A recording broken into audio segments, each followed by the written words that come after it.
75 years ago, on February 14, 1939, in Hamburg, Germany, a public holiday was celebrated.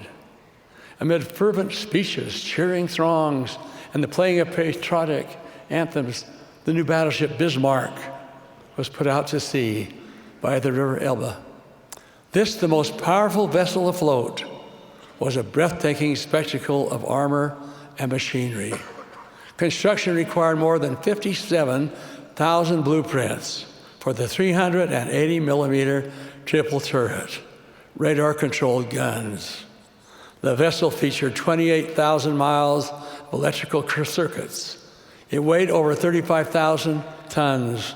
An armor plate provided maximum safety.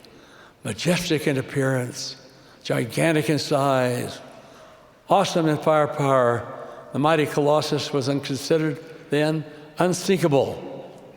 The Bismarck's appointment with destiny came more than 2 years later, when on May 24, 1941, the two most powerful warships in the British Navy, the Prince of Wales and the Hood, engaged in battle, the Bismarck and the German cruiser Prince Eugen. Within 5 minutes, the Bismarck had sent to the depths of the Atlantic the Hood and all but 3 men of a crew over 1,400. The other British battleship, the Prince of Wales, had suffered heavy damage and turned away. Over the next 3 days, the Bismarck was engaged again and again by British warships and aircraft. In all, the British concentrated the strength of 5 battleships, 2 aircraft carriers, 11 cruisers, and 21 destroyers in an effort to find and to sink the mighty Bismarck. During these battles, shell after shell inflicted only superficial damage on the Bismarck. Was it unsinkable after all?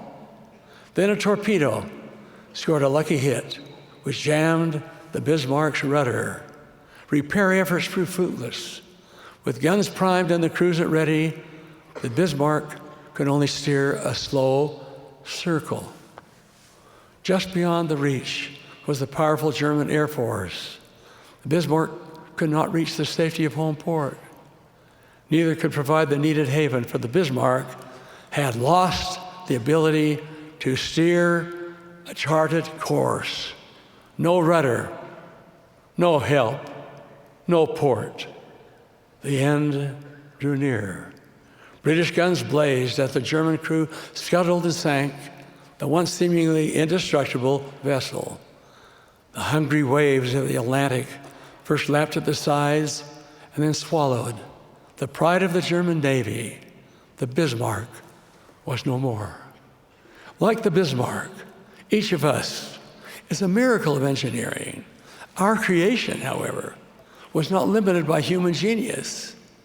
Man can devise the most complex machines, cannot give them life or bestow upon them the powers of reason and judgment. These are divine gifts bestowed only by God. Like the vital rudder of a ship, brethren, we have been provided a way to determine the direction we travel. The lighthouse of the Lord beckons to all as we sail the seas of life.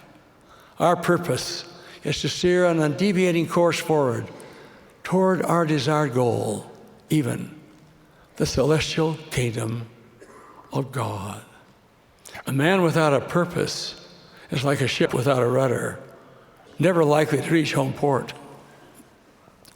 To us comes the signal: chart your course, set your sail, position your rudder, and proceed. As with the mighty Bismarck, so it is with man.